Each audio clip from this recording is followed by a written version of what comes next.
Takže Jan Keller, Sociológia byrokracie, 6. kapitola. Nový pohľad na povahu organizácií. Ak má sociologické poznanie v niektorej svojej oblasti kumulatívny charakter, je to nepochybne oblasť štúdia organizácií.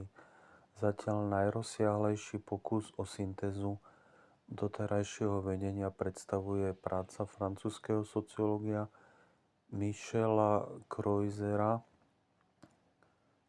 Jeho knihy publikované v období posledných 30 rokov organicky naväzuje na najvýraznejšie trendy post-weberovského výskumu organizácií. Svojou snahou pohybovať sa na rozhranie medzi empirickou prácou priamo v teréne a teoretickými generalizáciami najširšieho dosahuje Croizer dobrou ilustráciou celkového charakteru organizačných štúdií. Fenomén byrokracie. Croizer sa poprvýkrát zaoberá problematikou formálnych organizácií vo svojej práci z počiatku 60. rokov nazvanej Fenomén byrokracie v 63. Predtým publikoval drobnejšie štúdie z oblasti robotníckeho a odborového hnutia v Európe a v Spojených štátoch. Označenie byrokratický fenomén rezervuje Croizer pre zjavné maladaptácie, ktoré sú podľa jeho názoru nutným doprovodným javom fungovania formálnych organizácií. Jedná sa o Mertonové dysfunkcie, teda o tendencie umelo konštruovaných ľudských organizácií stávať sa postupne stále nezávislejšími na cieľoch, kvôli ktorým boli pôvodne vytvorené, a fungovať svojou vlastnou logikou. Croizer tu naväzuje na kritiku weberovskej ideológie racionálne fungujúcej byrokracie, tak ako ju podali okrem Mertona hlavne Selznick a Goldner pri popisu organizačných dysfunkcií a Marsh sa Simonom vo svojom modele obmedzenia racionality ľudského konania.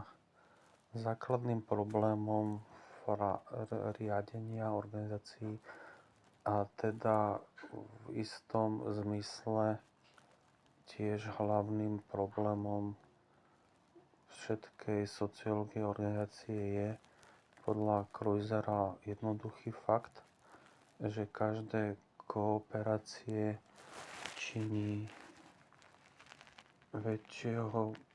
činnosť väčšieho počtu ľudí vyžaduje docielenie nezbytnej miery konformity zo strany všetkých zúčastnených, teda i tých, kto z koordinácie profitujú najmenej. Pre dosiahnutie stanoveného cieľa je nevyhnutné, aby všetci rovnako rešpektovali pravidlá, ktoré organizácia zadáva. V historicky ešte nedávnej dobe bolo veľmi obťažné zaistiť konformitu iba dočasnou a špecializovanou, a prevažovala iná forma konformity, vernosť na celý život, podoprená hrozbou použitia fyzického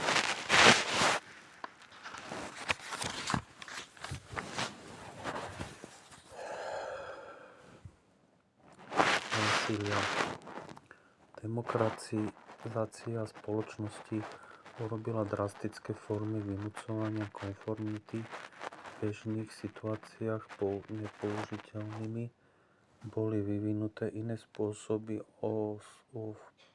osvojovania komfortných návykov, napríklad prostredníctvom demokratizácie školstva, zmasovanie konzumu, využitím prostriedkov hromadnej komunikácie a podobne.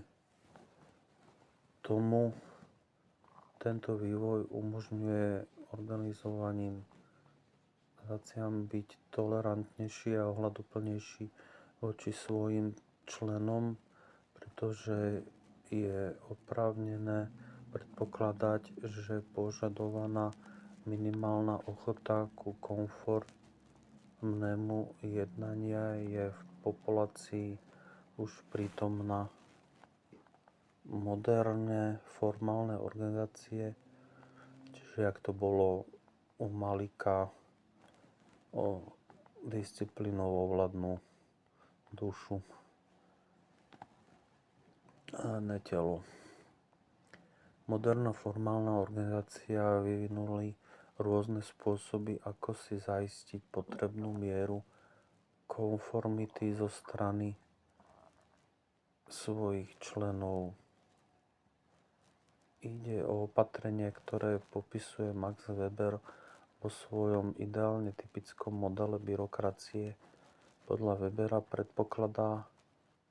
predpokladu mala byť táto pravidlá dostatočnou zárukou efektívneho fungovania organizácie, ovšem za cenu postupnej dehumanizácie medziľudských vzťahov v prostredí masovej spoločnosti.